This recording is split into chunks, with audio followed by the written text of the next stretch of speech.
Hi friends, welcome to Jaya's garden. ஒரு sister கேட்டிருந்தாங்க, கொய்யா வந்து சீடில் வளர்த்தா எவ்வளோ நாள் வளரும், எவ்வளோ நாளில் காய்க்க ஆரம்பிக்கும், கிராஃப்ட் எண்ணெய் எவ்வளோ நாளில் காய்க்க ஆரம்பிக்கும், எங்கள் வீட்டில் ரொம்ப நாள் ஆச்சு இன்னும் காய்க்க மாட்டேங்குங்கிற பதிவுக்காக தான் அந்த கமெண்ட்டுக்காக தான் இந்த பதிவு.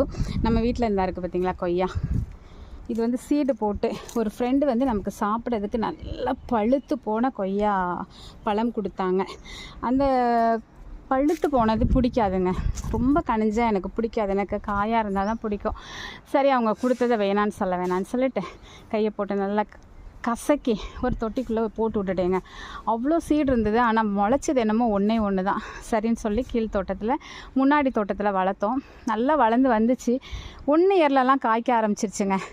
ஆனால் அங்கே வந்து மோட்ரு போட வேண்டிய சூழ்நிலை வந்தோடனே அதை அப்படியே வேரோட பிடுங்கி இங்கே கொண்டு வந்து திருப்பி 1 இயரில் காய்க்க ஆரம்பிச்சு. பிடுங்கி நட்டும் கூட நம்ம வீட்டை விட்டு போக மாட்டேங்குது பார்த்தீங்களா. 1 இயர் தாங்க காய்க்கிறதுக்கு.